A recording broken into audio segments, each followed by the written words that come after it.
Hello everyone, welcome back to another session of Nammalax Bangalore presents current issue of the day, episode number 116.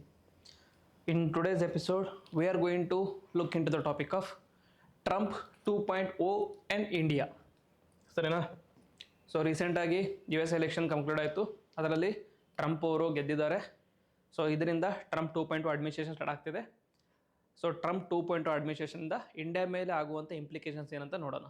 Okay, so ಅದಕ್ಕಿಂತ ಮುಂಚೆ will try to look into election results of USA and then will try to understand the implications. So ಎಲೆಕ್ಷನ್ಸಲ್ಲಿ Trump who belong to Republican party ಗೆದ್ದಿದ್ದಾರೆ. Kamala Harris who belong to Democratic party came up as a runner up. So election result ಈ ಥರ ಇದೆ. So total electoral ವೋಟ್ಸಲ್ಲಿ 295 ಟ್ರಂಪಿಗೆ ಬಂದಿದೆ, 226 Kamala ಹ್ಯಾರಿಸ್ಗೆ. So 271 is the magic ನಂಬರಲ್ಲಿ, 270, 295 ತೊಗೊಂಡಿದ್ದಾರೆ, 226. ಸೊ ಪಾಪ್ಯುಲರ್ ವೋಟಲ್ಲಿ ಟೋಟಲ್ 73 ಮಿಲಿಯನ್ ವೋಟ್ಸ್ ಟ್ರಂಪ್ಗೆ ಬಂದರೆ 69 ಮಿಲಿಯನ್ ವೋಟ್ಸ್ ಕಮಲಾ ಹ್ಯಾರಿಸ್ಗೆ. ಸೊ ಎಟ್ ಪರ್ಸೆಂಟೇಜ್ ಅಂದರೆ 50.7% ಟ್ರಂಪ್, 47.7% ಟ್ರಂಪ್ ಕಮಲಾ ಹ್ಯಾರಿಸ್ಗೆ ಬಂದಿದೆ. ಓಕೆನಾ? ಸೊ ಪ್ರೀವಿಯಸ್ ವಿಡಿಯೋಸಲ್ಲಿ like US electoral system video ನೋಡಿದರೆ you know that this number is very insignificant.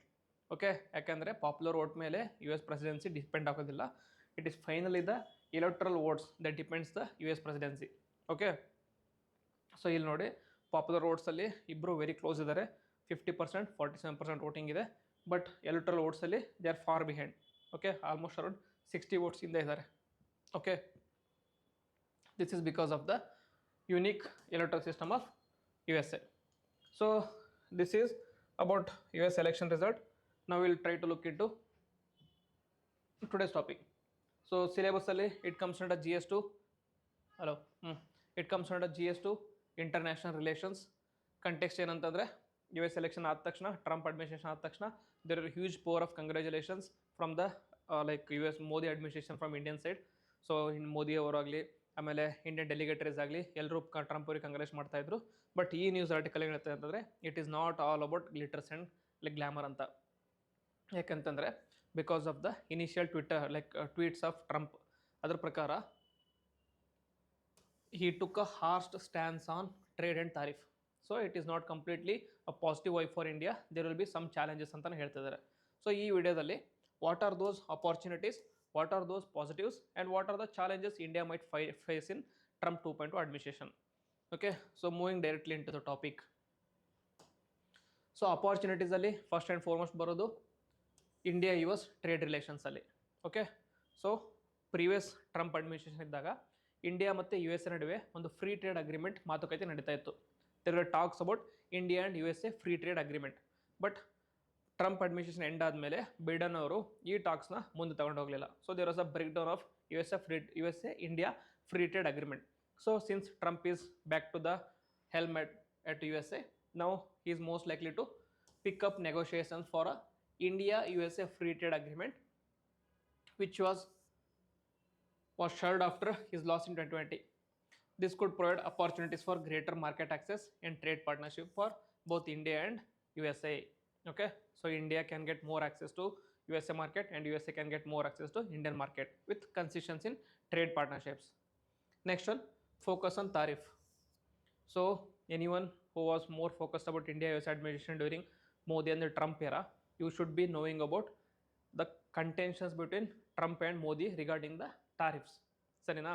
ಏನಂತ ಅಂದರೆ ತಾರಿಫ್ ಅಂದರೆ ಏನು? ಯಾವುದೇ ಒಂದು ಗೂಡ್ಸ್ನ ನೀವು ಸೇಲ್ ಮಾಡ್ತಿದ್ರ ಅಂತಂದರೆ ಅವ್ರ ಮೇಲೆ ಬೇರೆ ಕಂಟ್ರಿಯವರು ತಾರಿಫ್ ಅಥವಾ ಟ್ಯಾಕ್ಸ್ನ ಹಾಕಿರ್ತಾರೆ. ಸೊ ಟ್ಯಾಕ್ಸ್ ಯಾಕೆ ಹಾಕಿರ್ತಾರೆ ಅಂದರೆ ನೀವು ಇಲ್ಲಿ 200 ರೂಪೀಸ್ಗೆ ಮಾರ್ತಿದ್ರ ಅಂತಂದರೆ ಎಕ್ಸ್ಪೋರ್ಟ್ ಮಾಡಿದ್ರೆ ಅಂದರೆ ಅಲ್ಲಿ ಅವರು ಟ್ಯಾಕ್ಸ್ ಒಂದು 50 ರೂಪೀಸ್ ಹಾಕಿದರೆ 250 ರೂಪೀಸ್ಗೆ ಕನ್ಸ್ಯೂಮರಿಗೆ ಬರುತ್ತೆ. ಸರಿನಾ? ಅಲ್ಲಿ ಲೋಕಲಲ್ಲಿ ಮಾರ್ಕೆಟಲ್ಲಿ ಯಾವುದೋ ಒಂದು ಐಟಮ್ 200 ರೂಪೀಸ್ ಇತ್ತಂದರೆ obviously they will try to purchase 200 rupees item compare to 250 rupees item. ಸರಿನಾ? ಸೊ ತಾರಿಫ್ ಜಾಸ್ತಿ ಆದಂಗೆ ಇಂಡಿಯನ್ ಗೂಡ್ಸ್ ಇರುತ್ತಲ್ಲ ಅದು ಮಾರ್ಕೆಟಲ್ಲಿ ಲೆಸ್ ಕಾಂಪಿಟೇಟಿವ್ ಆಗ್ತಾ ಹೋಗುತ್ತೆ, ಯಾಕಂದರೆ ಅದ್ರ ಕಾಸ್ಟ್ ಜಾಸ್ತಿ ಆಗ್ತಾ ಹೋಗುತ್ತೆ. ಸೊ ಆಬ್ವಿಯಸ್ಲಿ ಕಂಟ್ರೀಸ್ ಏನು ಮಾಡ್ತಾರೆ ಅಂದರೆ they will ask for more tariff concessions, ಅಂದರೆ ತಾರಿಫ್ ಕಡಿಮೆ ಮಾಡಿ. 200 ರೂಪೀಸ್ ಅಂದರೆ ಜಸ್ಟ್ 10 ರೂಪೀಸ್ ತಾರಿಫ್ ಹಾಕಿ, ಆವಾಗ 210 ರೂಪೀಸಲ್ಲಿ ನಾವು ನಿಮ್ಮ ಮಾರ್ಕೆಟಲ್ಲಿ ಬೆಟರ್ ಕಾಂಪೀಟ್ ಮಾಡ್ಬೋದು ಅಂತ. ಸರಿನಾ? ಸೊ ಟ್ರಂಪ್ ಅಡ್ಮಿನಿಸ್ಟ್ರೇಷನ್ ಆ ಟೈಮಲ್ಲಿ ಇಂಡಿಯಾದವರು ಒಂದು ಸಿಸ್ಟಮಲ್ಲಿದ್ದರು, ಯಾವುದಂತಂದರೆ ಜನರಲೈಸ್ಡ್ ಸಿಸ್ಟಮ್ ಆಫ್ ಪ್ರಿಫರೆನ್ಸಸ್ ಅಂತ, GSP ಪ್ರಿಫರೆನ್ಸ್ ಅಂತ ಕರೀತಾರೆ. ಅದರಲ್ಲಿ ಅಂತಂದರೆ ಇಂಡಿಯನ್ ಗೂಡ್ಸ್ನ ಅಥವಾ ಇಂಡಿಯಾ ಅಥವಾ ಬೇರೆ ಬೇರೆ ಕಂಟ್ರೀಸ್ನ ಡೆವಲಪಿಂಗ್ ಕಂಟ್ರೀಸ್ ಅಂತ ಕನ್ಸಿಡರ್ ಮಾಡ್ತಾ ಇದ್ರು. ಡೆವಲಪಿಂಗ್ ಕಂಟ್ರೀಸ್ ಅಂತ ಕನ್ಸಿಡರ್ ಮಾಡಿ ಹೋಗಿ ಇಂಡಿಯನ್ ಗೂಡ್ಸ್ನ ಅಲ್ಲಿಗೆ ಹೋದಾಗ ಅವ್ರ ಮೇಲೆ ಟ್ಯಾಕ್ಸ್ ಅಥವಾ ತಾರೀಫ್ನ ಕಡಿಮೆ ಹಾಕ್ತಾ ಇದ್ರು. ಅವಾಗ ಇಂಡಿಯನ್ ಗೂಡ್ಸ್ ಮೋರ್ ಕಾಂಪಿಟೇಟಿವ್ ಆಗಿ ಅವ್ರ ಮಾರ್ಕೆಟಲ್ಲಿ ಜಾಸ್ತಿ ಸೇಲ್ ಆಗ್ತಾ ಇತ್ತು. ಬಟ್ ಟ್ರಂಪ್ ಅವ್ರು ಏನು ಮಾಡಿದೆ ಅಂತಂದರೆ, ನಾವು ನಿಮಗೆ ಇಷ್ಟೊಂದು ಗೂಡ್ಸ್ಗೆ ತಾರೀಫ್ ಕನ್ಸೆಷನ್ ಕೊಡ್ತಾ ಇದ್ದೀವಿ, ಬಟ್ ನೀವು ನಿಮ್ಮ ಮಾರ್ಕೆಟಲ್ಲಿ ನಮ್ಮ ಗೂಡ್ಸ್ಗೆ ತಾರೀಫ್ ಕೊಡ್ತಾ ಇಲ್ಲ. ಅದಕ್ಕೋಸ್ಕರ he removed India from generalise system of preferences. ಸರಿನಾ? It was a big news during those time. So mini trade war ನಡೀತಾ ಇತ್ತು ಇಂಡಿಯಾ ಮತ್ತು USA ಮಧ್ಯೆ. ಸರಿನಾ? ಮೇಜರ್ ಆಗಿ USA ಮತ್ತು ಚೈನಾ ಮಧ್ಯೆ ಟ್ರೇಡ್ ವಾರ್ ನಡೀತಾನೆ ಇತ್ತು. ಜೊತೆಗೆ ಮಿನಿ ಟ್ರೇಡ್ ವಾರ್ ಕೂಡ ಇಂಡಿಯಾ ಮತ್ತು ಚೈನಾ ಮಧ್ಯೆ USA ಮಧ್ಯೆ ನಡೀತಾ ಇತ್ತು. ಸರಿನಾ? ಇವ್ರು ಏನು ಹೇಳ್ತಾರೆ ಅಂದರೆ, ಟ್ರಂಪ್ ಅಡ್ಮಿನಿಸ್ಟ್ರೇಷನ್ ಏನು ಮಾಡ್ತಾರೆ, has been vocal about reducing trade tariff, ಅಂದರೆ ತಾರೀಫ್ನ ಕಡಿಮೆ ಮಾಡ್ತಿದ್ದೀವಿ ಅಂತ ಹೇಳ್ತಿದ್ದಾರೆ.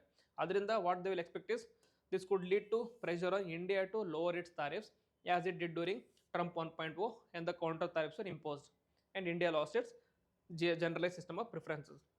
ಸರಿನಾ? ಅವರು ಇಂಡಿಯನ್ ಗೂಡ್ಸ್ ಮೇಲೆ ತಾರೀಫ್ ಕಡಿಮೆ ಮಾಡ್ತಾರೆ ಅಂದರೆ ಅವ್ರ ಎಕ್ಸ್ಪೆಕ್ಟೇಷನ್ಸ್ ಏನು, that India also reduces certain tariffs on US goods ಅಂತ. ಸರಿನಾ? ಅವಾಗ ಅದು ಕಂಟೆನ್ಷನ್ ಆಗಿತ್ತು. ಇವಾಗಲೂ ಅದು ವಾಪಸ್ ರಿಟರ್ನ್ ಆಗ್ಬೋದು. But opportunities are there for both the countries. ಸರಿನಾ? ಟ್ರೇಡ್ ಆದಮೇಲೆ ನೆಕ್ಸ್ಟ್ ಫೋರ್ಮೋಸ್ಟ್ ಇಂಪಾರ್ಟೆಂಟ್ ಸೆಕ್ಟರ್ ಯಾವುದು ಅಂತಂದರೆ defence. Okay, US military and technology access. Okay, India is likely to benefit from increased access to US military hardware and technology. Okay, ಯಾಕಂದರೆ Trump considered India as a keen ally with regard to military and defense technologies. So Trump administration has historically supported closer defense ties with India, which could be further solidified in second term, benefiting India's defense capabilities. ಸರಿನಾ? COMCASA, BECA, ಬೇರೆ ಬೇರೆ ಅಂತಂದ ಟ್ರೀಟೀಸ್ನ sign ಮಾಡಿದ್ರು Trump ಅಡ್ಮಿನಿಸ್ಟ್ರೇಷನಲ್ಲಿ. So ನಾವು ಮತ್ತು strategic ಲೆವೆಲಲ್ಲಿ sign ಮಾಡ್ಬೋದು.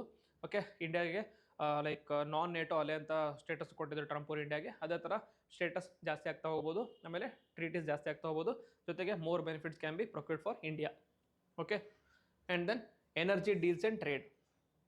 ಇದೇನಂದರೆ, Trump could encourage India to increase purchases of US oil and liquefied natural gas as seen with the previous deals like Driftwood LNG plant. This could bolster trade while also positioning the US as a key energy partner for India. ಇದೇನಂತಂದರೆ, presently India is more dependent on the Middle Eastern countries.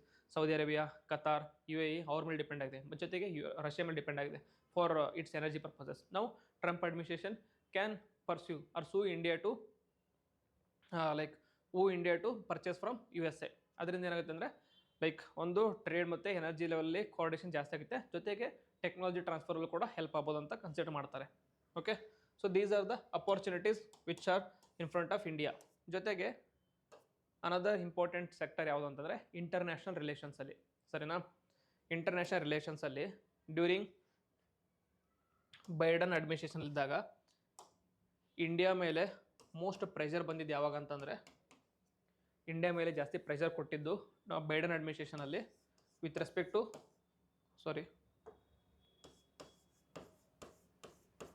Russia Ukraine ವಾರಲ್ಲಿ ಮತ್ತು India Iran ರಿಲೇಷನ್ಸಲ್ಲಿ. ಸರಿನಾ? ಇದರಲ್ಲಿ ಏನು ಮಾಡಿದ್ರು ಅಂದರೆ, Russia Ukraine war ಆದಾಗ India obviously being a long term partner of Russia took the side of Russia side ತೊಗೊಂಡಿದ್ರು. So India was in a close relation with Russia. ಅದಕ್ಕೆ ಏನು ಮಾಡಿದ್ರು ಅಂತಂದರೆ, ಬೈಡನ್ ಅಡ್ಮಿನಿಸ್ಟ್ರೇಷನ್ ಅವರು ಇಂಡಿಯಾ ಮೇಲೆ ಜಾಸ್ತಿ ಕ್ರಿಟಿಸೈಸ್ ಮಾಡಿದ್ರು. ಸೊ ದೇ ಪ್ರೆಷರೈಸ್ ಏನು ಮಾಡ್ತಾ ಇದ್ದಾರೆ ಅಂದರೆ, they are pressurising India to move away from Russia and move closer towards Ukraine. ಸರಿನಾ? ಇಂಡಿಯಾದವರು ರಷ್ಯಾದಿಂದ ಆಯಿಲ್ನ ಪರ್ಚೇಸ್ ಮಾಡಿದಾಗ ಓವರಾಲ್ ಆಗಿ ವೆಸ್ಟರ್ನ್ ಅಟ್ಮಾಸ್ಫಿಯರ್ ಇದೆಲ್ಲ ಕಂಪ್ಲೀಟಾಗಿ ಇಂಡಿಯಾ ಮೇಲೆ ಕ್ರಿಟಿಸೈಸ್ ಮಾಡಿದ್ರು. ಅದೇ ಥರ ಇಂಡಿಯಾ ಮತ್ತು ಇರಾನ್ ಅವ್ರದ್ದು ಕ್ಲೋಸ್ ರಿಲೇಷನ್ಶಿಪ್ ಇತ್ತು ಮುಂಚೆಯಿಂದ. ಬಟ್ ಬೈಡನ್ ಅಡ್ಮಿನಿಸ್ಟ್ರೇಷನಲ್ಲಿ ಇಂಡಿಯಾನ ಇರಾನಿಂದ ದೂರ ಆಗೋದಕ್ಕೆ ಪ್ರೆಷರೈಸ್ ಮಾಡಿದ್ರು. ಸರಿನಾ? ಇವಾಗ ಟ್ರಂಪ್ ಅಡ್ಮಿನಿಸ್ಟ್ರೇಷನಲ್ಲಿ ದಿಸ್ ಕ್ಯಾನ್ ಚೇಂಜ್. ಯಾಕೆ ಅಂತಂದರೆ, ಕಂಪೇರ್ ಟು ಅದರ್ ಪ್ರೆಸಿಡೆಂಟ್ಸ್, ಸರಿನಾ, compare to previous presidents of USA, Trump is pro Russia and his pro-Russia stance suggests that India will face less pressure to distance itself from Moscow. ಸರಿನಾ? India Russia ಜೊತೆಗೆ ಈಸಿಯಾಗಿ ರಿಲೇಷನ್ನ maintain ಮಾಡ್ಬೋದು ಇವಾಗ. And then while previous US administration has criticized India's defense ties with Russia, Trump may adopt a more pragmatic approach, focusing on other strategic aspects like defense cooperation without pressing India on Russia relations. ಸರಿನಾ? So Biden ಅಡ್ಮಿನಿಸ್ಟ್ರೇಷನಲ್ಲಿ India ಅವರು S-400 purchase ಮಾಡಿದಾಗ India ಮೇಲೆ ಕಾಡ್ಸಾ ಅಲ್ಲಿ ಸ್ಯಾಂಕ್ಷನ್ಸ್ನ ಹಾಕಿದ್ರು. ಸರಿನಾ? Countering ಅಡ್ವರ್ಸರೀಸ್ of US A ಅಂತಂದೇಳಿ ಒಂದು act ಬರುತ್ತೆ, ಕಾಟ್ಸಾ ಅಂತೇಳಿ. ಅದರಲ್ಲಿ ಅಂತಂದರೆ USA ಅವರು ಲೈಕ್ ಎನಿಮಿ ಇರ್ತಾರೆ, ಅವರಿಂದ ಯಾರಾದರೂ ಏನಾರ ಪರ್ಚೇಸ್ ಮಾಡಿದರೆ ಅವ್ರ ಮೇಲೆ ಕೂಡ ಕಾಟ್ಸಾ ಸ್ಯಾಂಕ್ಷನ್ ಆಗ್ತಾಯಿದ್ರು. ಅದನ್ನು ಹಾಕುವಂಥ ಚಾನ್ಸಸ್ ಜಾಸ್ತಿ ಇದ್ದು, ಬಟ್ ಇವಾಗ ಕಡಿಮೆ ಆಗುತ್ತೆ ಅದು. Second one, Iran policy. Trump's previous sanctions against Iran caused India to reduce its oil imports from Iran. ಸರಿನಾ? ಟ್ರಂಪ್ ಟೈಮಲ್ಲಿ ಲೈಕ್ ನ್ಯೂಕ್ಲಿಯರ್ ಡೀಲ್ ಇತ್ತಲ್ಲ, ಅದು ಬ್ರೇಕ್ ಆದಾಗ ಟ್ರಂಪ್ ಅವರು ಇರಾನ್ ಮೇಲೆ ಸ್ಯಾಂಕ್ಷನ್ಸ್ ಹಾಕಿದ್ರು. ಸ್ಯಾಂಕ್ಷನ್ಸ್ ಹಾಕಿದಾಗ India was not able to purchase oil from Iran. ಸರಿನಾ? India had to distance its from Iran. ಇವಾಗ under 2.0 India is likely to face fewer sanctions related pressures as Trump has historically shown a less critical stance on countries like Iran compared to other US leaders. So this could benefit India so that it can maintain or revive its ties with Iran without facing significant US backlash. So key alloys ಇರ್ತಾರಲ್ಲ Russia ಮತ್ತು Iran ಜೊತೆಗೆ ಇಂಡಿಯಾದ relationship can improve ಅಂತ ಹೇಳ್ತಿದ್ದಾರೆ. So these R opportunities. ಆದರೆ challenges ಎಲ್ಲಿ ಬರುತ್ತೆ ಅಂತಂದರೆ ಮೇಜರ್ ಆಗಿ ಚಾಲೆಂಜಸ್ ಬರೋದು immigration and H-1B visa policy. ಸರಿನಾ? ಸೊ ನೀವು ಯಾವಾಗಾದರೂ ಟ್ರಂಪ್ ಅವರ ಟ್ವಿಟ್ಟರ್ ಆಗಲಿ ಅಥವಾ ಟ್ರಂಪ್ ಅವ್ರದ್ದು ಲೈಕ್ ಎಲೆಕ್ಷನ್ ಸ್ಪೀಚಲ್ಲಿ ನೋಡಿದ್ರೆ ಅಂದರೆ he is a pro America, ಅಂದರೆ very protective about America. He is a protectionist policies ಒಂದೆಲ್ಲ. ಅವ್ರು ಯಾವ ಥರ ಅಂತಂದರೆ he is a anti immigration policy. ಸರಿ, he is for anti immigration policy. He is America first policy. He is for make America great again. So ಅವ್ರದ್ದೆಲ್ಲ ಪಾಲಿಸಿಯಲ್ಲಿ major ಆಗಿ ಏನು ಕಂಡು ಬರುತ್ತೆ ಅಂತಂದರೆ anti immigration.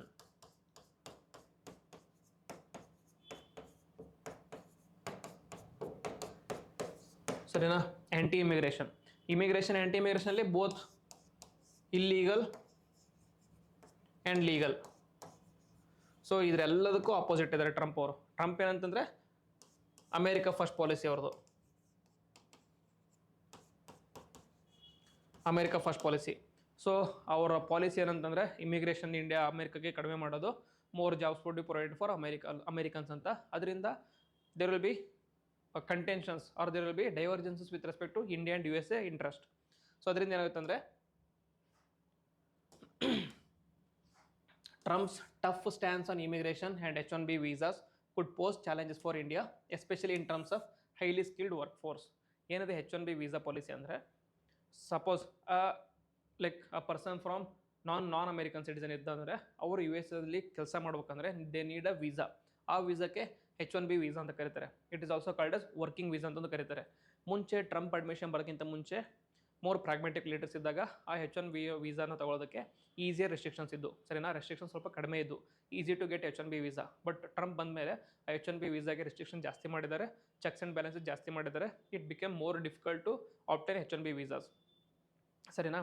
So especially for skilled workforce of Indian workforce ಇತ್ತಲ್ಲ, ಅದರಲ್ಲೂ IT ಆಗಲಿ ಸರ್ವಿಸ್ ಸೆಕ್ಟರ್ ಆಗಲಿ USA ಮೋರ್ ನಂಬರ್ಸಲ್ಲಿ ಇದ್ದಾರೆ. ಅವರೆಲ್ಲರೂ ಯಾರು ಇದ್ರ ಮೇಲೆ ಡಿಪೆಂಡ್ ಆಗಿದ್ದಾರೆ? H-1B ವೀಸಾ ಮೇಲೆ ಡಿಪೆಂಡ್ ಆಗಿದ್ದಾರೆ. ಸೊ ಇಂಡಿಯಾದಿಂದ ಇಲ್ಲಿಗಲ್ ಇಮಿಗ್ರೆಂಟ್ಸ್ ಕಡಿಮೆ, ಬಟ್ ಲೀಗಲ್ ಆಗಿ H-1B ವೀಸಾದಿಂದ ಹೋಗುವಂಥ ಇಮಿಗ್ರೆಂಟ್ ಜಾಸ್ತಿ ಇರ್ತಾರೆ. But because of restrictions it can prove difficult for Indians to gain. Okay, so Indian tech sector relies heavily on H-1B visas and stricter immigration policies under Trump 2.0, which could limit its opportunities for Indian professionals to work in the US, affecting India's IT sector services. Okay, this can have a negative implication on Indian IT sector as well as service sector. And then another negative aspect of Trump administration is technology transfer. As I said, Trump is a protectionist policies. Okay, Trump is a protectionist. So his policies will be protectionist policies. So this may slow down the transfer of advanced technologies to India. This could impact India's aspirations to become a global hub for high-tech industries, particularly sectors like artificial intelligence, cyber security and defense technology. Okay, so previous Biden ಅಡ್ಮಿನಿಸ್ಟ್ರೇಷನಲ್ಲಿ ಇಂಡಿಯಾದ ಮತ್ತು USA one of the major like ಏನಂತಾರೆ advancement ಯಾವುದರಲ್ಲಿ ಇತ್ತಂದರೆ semiconductor ಇಂಡಸ್ಟ್ರಿಯಲ್ಲಿ advancement ಇತ್ತು. ಅದರಲ್ಲಿ technology transfer ಮಾಡ್ತಾಯಿದ್ರು US ಅವರು. ಸೊ ಸೆಮಿಕಂಡಕ್ಟರ್ ಇಂಡಸ್ಟ್ರಿಯಲ್ಲಿ ಇಂಡಿಯಾ ಅವರು ಜಾಸ್ತಿ ಮೂವ್ ಆಗ್ತಾಯಿದ್ರು. But because of Trump's protectionist policies this can get a hamper. ಸರಿನಾ? This can be hampered by Trump's policies. And then increased focus on US jobs. ಸರಿನಾ? Make America great again, America first. ಅವರೆಲ್ಲ ಪಾಲಿಸಿಯಲ್ಲಿ his main focus ಏನಂತಂದರೆ American jobs for Americans ಅಂತ. ಸರಿನಾ? He is also like ಇಂಡಿಯಾದಲ್ಲಿ ಯಾವ ಥರ ಆತ್ಮನಿರ್ಭರ ಭಾರತ್ ಅಂತ ಹೇಳ್ತೀವಲ್ಲ ಅದೇ ಥರ ಅವ್ರ ಪಾಲಿಸಿ ಕೂಡ is for the betterment of Americans. So ಅವರು ಮೋರ್ ಫೋಕಸ್ ಆನ್ ಅಮೆರಿಕನ್ ಜಾಬ್ಸಿಗೆ ಫೋಕಸ್ ಮಾಡಿದರೆ ಆಬ್ವಿಯಸ್ಲಿ ಇಮಿಗ್ರೆಂಟ್ಸ್ ಇರ್ತಾರಲ್ಲ ಯಾರು ಜಾಬ್ಸಲ್ಲಿದ್ದಾರೆ US ಜಾಬ್ಸಲ್ಲಿದ್ದಾರಲ್ಲ ಅವರ ಜಾಬ್ಸ್ಗೆ ಕಡಿಮೆಯಾಗಿ ಸ್ಟಾರ್ಟ್ ಆಗುತ್ತೆ ಸರಿನಾ. Trump's focus on bringing jobs back to USA may result in policies that prioritize domestic industries over foreign collaborations, limiting the scope for Indian companies in certain sectors and creating trade tensions. Okay, so these are certain negative implications or challenges which India might face. Okay, so challenges ಇದೆ ಅಂತಂದರೆ moving forward ಏನು ಮಾಡ್ಬೇಕಂದ್ರೆ way forward ಯಾವ ಥರ ಇರಬೇಕಂದ್ರೆ we should impart a pragmatic approach so that we are not overly dependent on USA or we are not completely independent of USA. We should try to have a balanced approach. ಅದಕ್ಕೆ ಯಾವ ಥರ ಅಂತಂದರೆ first and foremost we should strengthen bilateral trade negotiations. Okay, so bilateral trade negotiations ಯಾವ ಥರ ಇರಬೇಕಂದ್ರೆ actively engage in FTA negotiations with USA, seeking mutually beneficial terms that address tariff concerns, market access and defense collaboration, while also ensuring safeguards for sensitive sectors like technology and agriculture. Okay, ಯಾವ ಥರ ಇರಬೇಕಂದ್ರೆ like a free trade ಅಗ್ರಿಮೆಂಟಲ್ಲಿ they should be beneficial or mutual beneficial policies for both the countries, especially for India given its developing status. ಯಾವ ಥರ ಅಂದರೆ ಇಂಡಿಯಾಕ್ಕೆ should try to gain more market access and also like focus on more defense collaboration. Also along with that it should also provide certain protection for Indian domestic industries in especially technology and agriculture. Okay, and then diversify technology and energy partnerships. ಇದೇನು ಹೇಳುತ್ತೆ ಅಂತಂದರೆ India can focus on diversifying its source of technology transfer and energy imports, strengthening ties with other global players in these sectors to mitigate potential risk from Trump's protectionist policies and also ensuring sustainable growth in high-tech industries and energy security. ಏನಂತಂದರೆ so Trump is a protectionist, technology ಟ್ರಾನ್ಸ್ಫರ್ಗೆ there will be problems for India. ಅದಕ್ಕೆ ಏನು ಮಾಡ್ಬೇಕಂದ್ರೆ who are the other important global players in technology, South Korea, Japan, China. So ಈ ಥರವಂಥ country ಜೊತೆಗೆ ಇಂಡಿಯಾದವರು technology ಟ್ರಾನ್ಸ್ಫರಿಗೋಸ್ಕರ ಅಥವಾ ಇಂಡಸ್ಟ್ರಿ ಡೆವಲಪ್ಮೆಂಟ್ಗೋಸ್ಕರ ಅಗ್ರಿಮೆಂಟ್ ಮಾಡ್ಕೋಬೇಕು. ಅಗ್ರಿಮೆಂಟ್ ಮಾಡ್ಕೊಳ್ಳೋದ್ರಿಂದ ಇಂಡಿಯಾಸ್ ಡಿಪೆಂಡೆನ್ಸ್ ಆನ್ USA ಕಡಿಮೆ ಆಗಿ ಸ್ಟಾರ್ಟ್ ಆಗುತ್ತೆ. Okay, India's move towards away from USA ಜಾಸ್ತಿ ಆಗಿ ಸ್ಟಾರ್ಟ್ ಆಗುತ್ತೆ. So it will balance India's dependence on USA. So these are a pragmatic ways how India can deal with Trump 2.0. So one of the largest democracy India and biggest democracy USA, ಎರಡರ ಮಧ್ಯೆ relation should be more cordial for beneficial of both the countries. But from the history ಏನಂತಂದರೆ ಅವರು John Kissinger ಹೇಳ್ತಿರ್ತಾರಲ್ಲ like it is better to be enemy of USA than friend ಅಂತ ಹೇಳ್ತಿರ್ತಾರೆ US ಅವರು. ಯಾಕೆ ಅಂತಂದರೆ ಫ್ರೆಂಡ್ ಆಗೋದ್ರಿಂದ ಎಷ್ಟು ಪ್ರಾಬ್ಲಮ್ಸ್ ಇರುತ್ತೋ ಅದಕ್ಕಿಂತ ಲೈಕ್ ಎನಿಮಿ ಆಗೋದ್ರಿಂದ ಎಷ್ಟು ಪ್ರಾಬ್ಲಮ್ಸ್ ಇರುತ್ತೋ ಅದಕ್ಕಿಂತ ಜಾಸ್ತಿ ಪ್ರಾಬ್ಲಮ್ಸ್ ಫ್ರೆಂಡ್ ಆಗಿರೋದ್ರಲ್ಲೇ ಇರುತ್ತೆ ಅಂತ ಹೇಳ್ತಾರೆ. ಯಾಕಂದರೆ USA majorly looks for its own protections, majorly looks for its own interest. So India should be wary about these kind of concerns. So this was about today's episode, that is Trump 2.0 and what are the opportunities and challenges, how India can move how India can move forward in the coming years. ಸೊ video ಎಷ್ಟಾಗಿತ್ತಂದರೆ please like ಮಾಡಿ, comment ಮಾಡಿ, ಹಾಗೆ friends ಜೊತೆ share ಮಾಡಿ. ಬೇರೆ ಯಾವುದೋ ಟಾಪಿಕ್ನ discuss ಮಾಡೋಕ್ಕಿತ್ತಂದರೆ ಅದನ್ನು ಕೂಡ ಕಾಮೆಂಟ್ ಬಾಕ್ಸಲ್ಲಿ ಬರೀರಿ, ಬರುವಂಥ ಕ್ಲಾಸಲ್ಲಿ ಅದನ್ನ ಡಿಸ್ಕಸ್ ಮಾಡೋಣ. With this I will end the today's video. Jai Hind, Jai Karnataka.